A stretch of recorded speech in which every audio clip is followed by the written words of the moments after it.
Jadi sebaiknya sama mereka itu kita kalau bisa bilang bisa, enggak bilang enggak. Jangan kita over promise juga. Oh, nanti saya coba.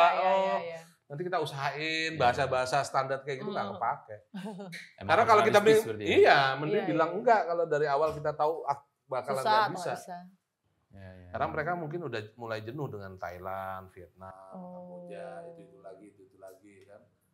Indonesia masih banyak banget yang bisa dieksplor. Nah, makanya kita butuh dukungan regulasi dari pemerintah dan menjadikan ini poin plus kita gitu loh untuk jualan. Benar. Karena kalau secara skill kru Indonesia udah sering mumpuni lah ya. udah bisa dianggap setara.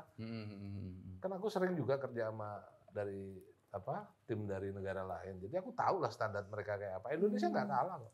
Kita nggak kalah. Kita sudah sangat mencapai titik secara itu kita udah aman banget. Berarti kalahnya nggak di situ lah ya? Nggak di situ. Iya, nggak di situ. Di mana tuh Pip kalahnya? Kalahnya di usahanya mungkin kali nggak. Kurang doa mungkin. Kurang doa. Selamat malam. Hati-hati ada bakso depan Pip. Tapi mungkin nggak Pak, untuk mungkin berapa tahun lagi kita tuh bisa mencapai titik itu dalam kayak kelihatannya Bapak dari sekarang sampai ke depannya tuh gimana sih? Ya, sangat memungkinkan. Nah, makanya kita perlu niatan atau itikat baik dari para pemangku kebijakan. Dan ini mulai. Tahun kemarin aku diundang FGD beberapa kali oleh beberapa kementerian untuk ngasih masukan. Dan menjadi narasumber di sana, apa aja yang perlu dibenahin. Artinya niatan itu sudah ada. Tapi yang baru tereksekusi, yang terupdate dan terbaharui adalah di imigrasi. Imigrasi dulu kan kita cuma punya visa C14, itu untuk single entry, masuknya sekali doang. Sekarang udah ada D14, itu multiple entry. Nah itu yang salah satu yang kita harapkan dari dulu kita kasih masukan. Nah, akhirnya mereka sudah mulai membuka diri dan sudah menjadi ada aturan baru sekarang.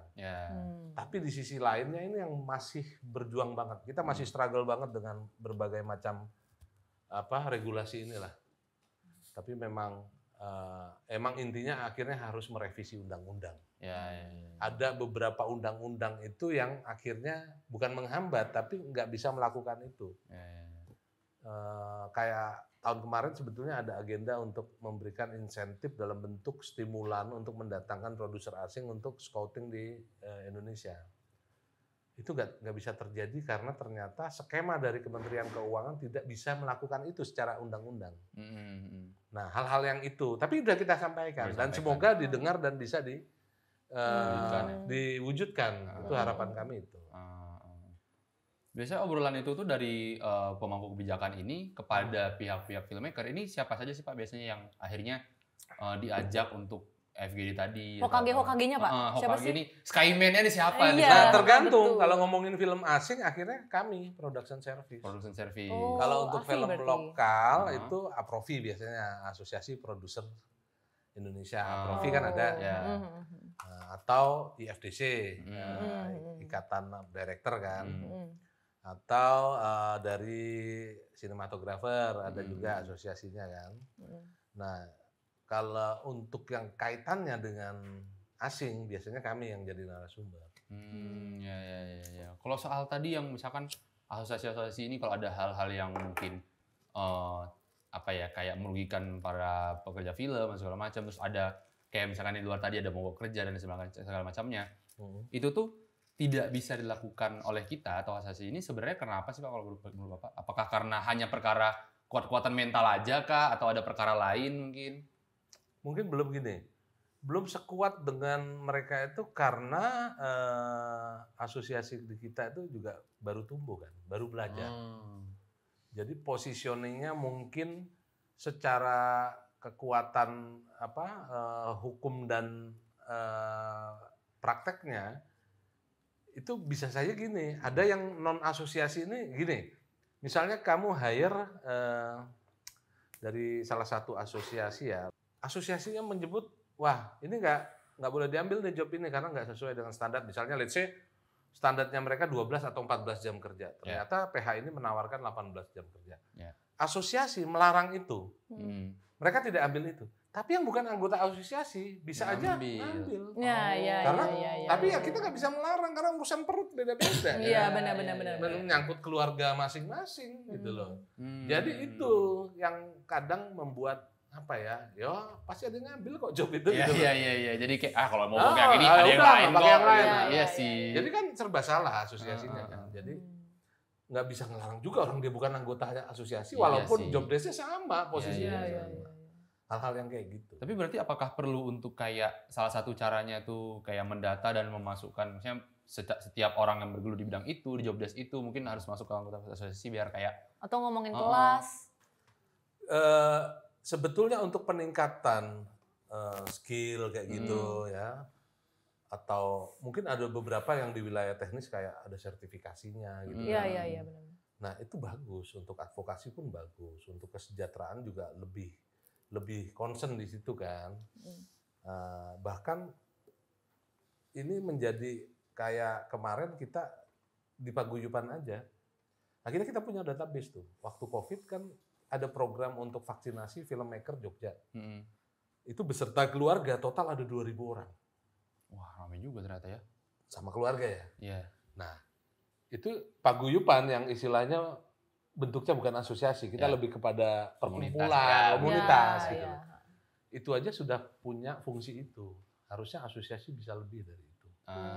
Karena kan punya payung hukum. Betul. Dan mungkin juga punya lawyer atau penasihat hukum kalau di asosiasi kan. Nah, di kita paguyuban nggak ada itu. Tapi kita memang lebih kepada ngumpul-ngumpul yang produktif gitu loh.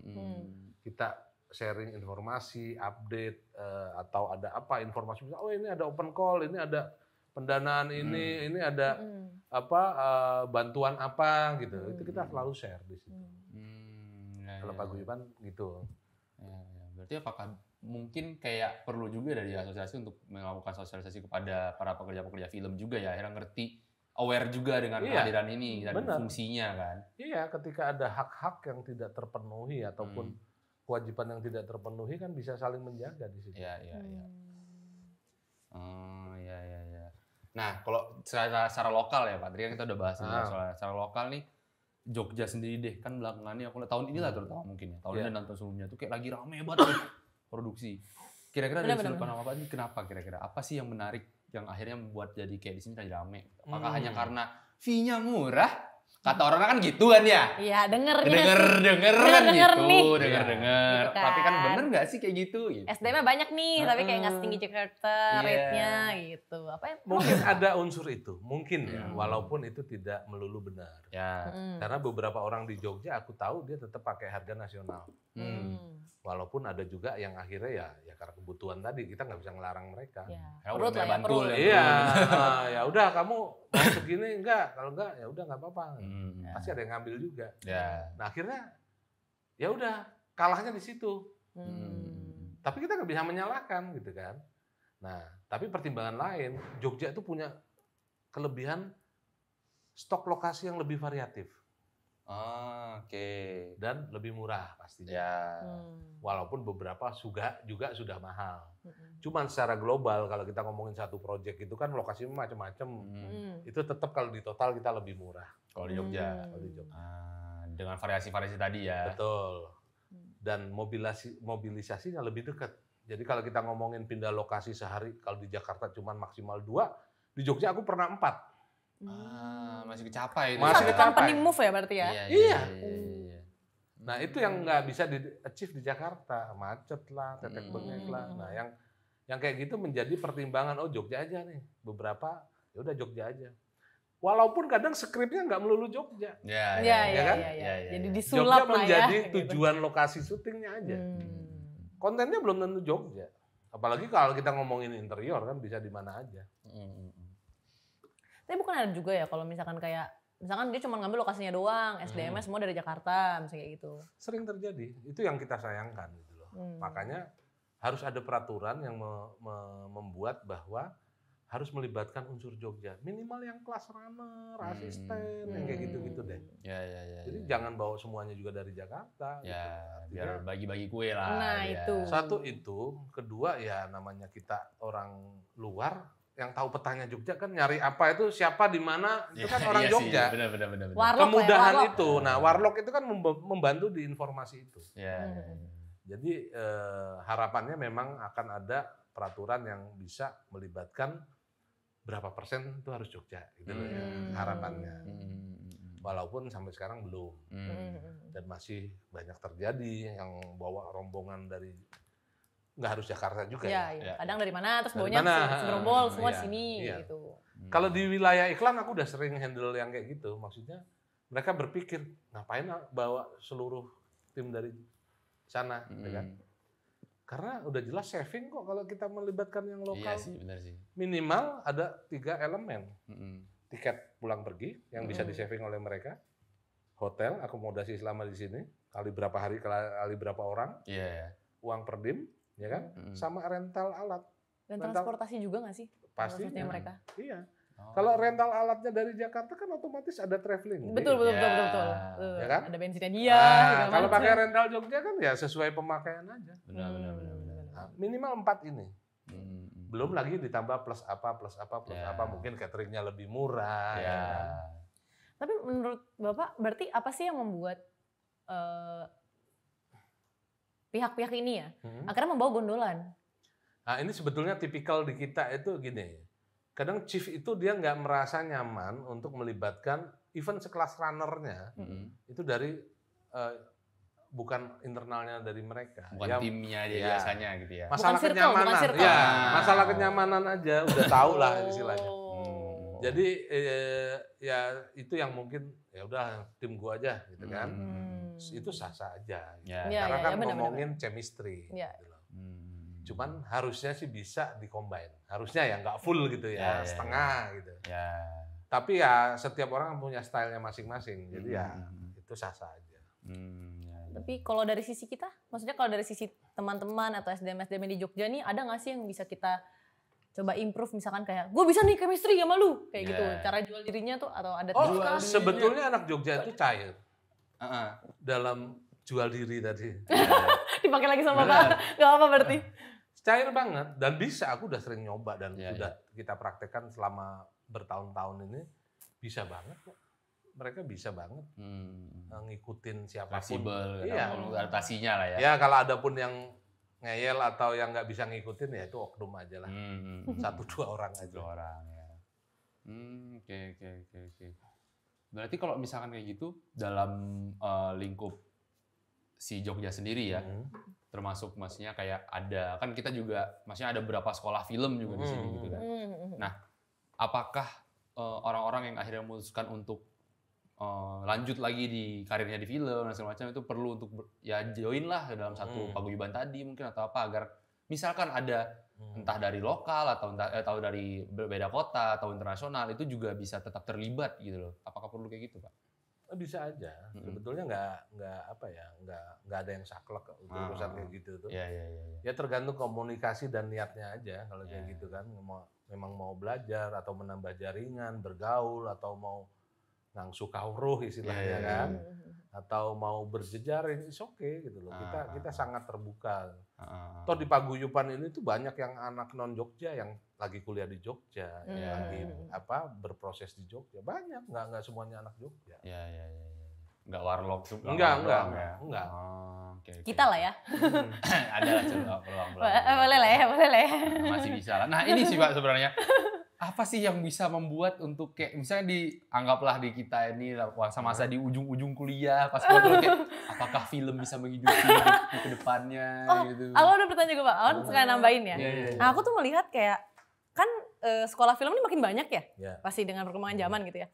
Terus karena mungkin dari sisi pemerintah juga sudah melihat ini bisa berkembang nih industrinya. Tapi kan in reality aku melihatnya juga berkembangnya nggak cepet-cepet banget gitu, nggak secepat Hollywood lah misalnya gitu ya.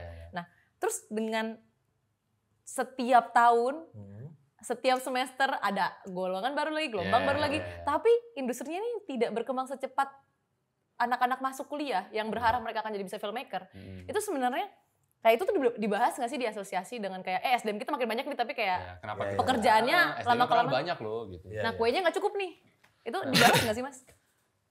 Dibahas, tapi kan kita punya trigger ketika pandemi.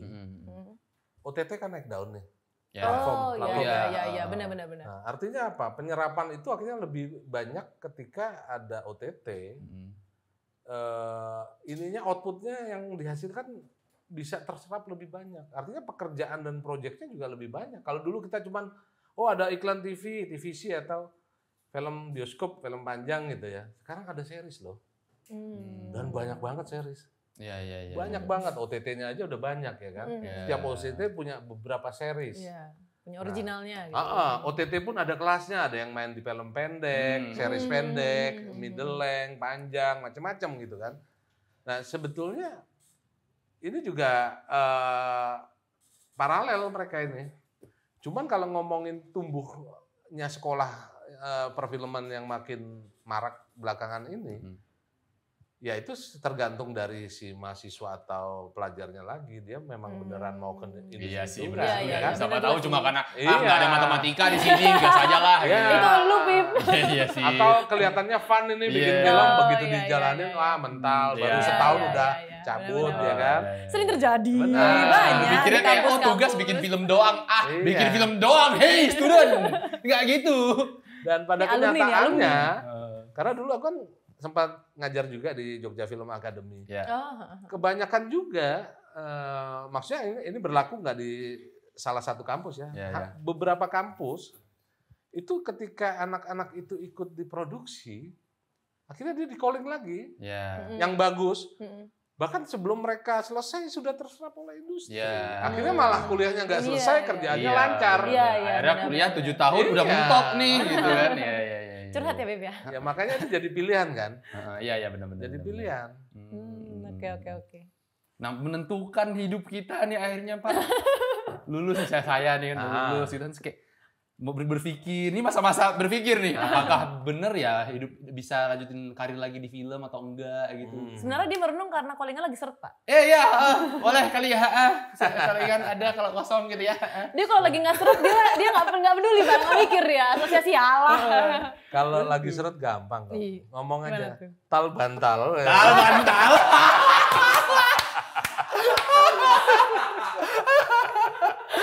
Bantal. Besok ada Korean film nggak dia?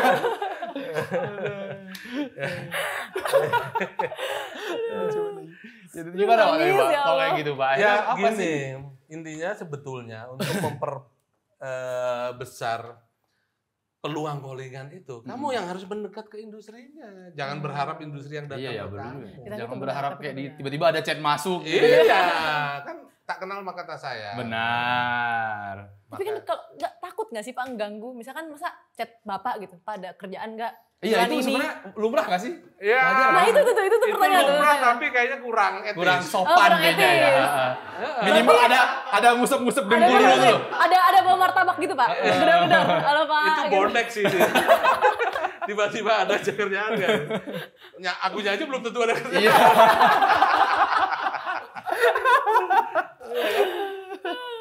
Ya, jadi kalau kayak gitu sih pinter-pinter kita mengolah kesempatan aja. Iya. Bisa jadi kita sambil nunggu callingan kita create something, ya kan, untuk menjadi orang menonton karya kita, atau kita mendekat dengan jaringan. Berarti networking lah ya? Iya, networking itu harus nomor 1 loh. Iya. Orang pinter kalau nggak punya networking nggak kepake. Tapi biasa aja, kalau kita bergaul itu kesempatannya lebih gede. Iya. Itu udah rumus. Di setiap orang pasti punya, misalnya kamu atau kamu, kan ada ya yang misalnya dulu temen di sekolah bandel banget, tapi dia yang sukses. Iya lagi. Di aku tuh ada loh yang bintangnya kita dulu yang sangat jago akademik, tapi dia istilahnya bukan sukses. Kita nggak ngomongin sukses secara finansial ya. Tapi ya akhirnya biasa-biasa aja gitu. Tapi yang dulu badung bergaul dia gampang banget nyari kerjaan. Tiba-tiba nyalek gitu dia. Iya, apa aja, apapun profesinya ya. Sama tahu sama kan. Menerima dari Nggak sama tadi. tahu, maksudnya kan salah satunya itu gitu loh. Nanti kita pulang lewat belakang aja ya, takut aku depannya ada tiba-tiba gerobak. Iya, makanya kan aku bilang tadi intinya di komunikasi dan koordinasi. Orang bergaul itu cenderung koordinasi dan komunikasinya bagus. Ya kan? Adaptif juga. Adaptif ya kan? Nah, tapi kalau nggak punya dua ini susah. Ya kan susah dan akhirnya ya gawe-gawe. Istilahnya ngelantur lah. Nggak jelas gitu kan. Tapi kalau orang yang punya value itu udah modal sebetulnya. Skill itu cuma support aja. Karena kan ngomongin skill sekarang ya kesempatan orang sama kok. Kalau untuk ngomongin skill ya. Tapi soft skill ini yang nggak ada di sekolahan kan? Iya benar. Ya kan? Soft skill itu nggak ada. Nggak diajarin. Nggak diajarin. Ilmu hidup lah itu ya. Ilmu hidup. Ya.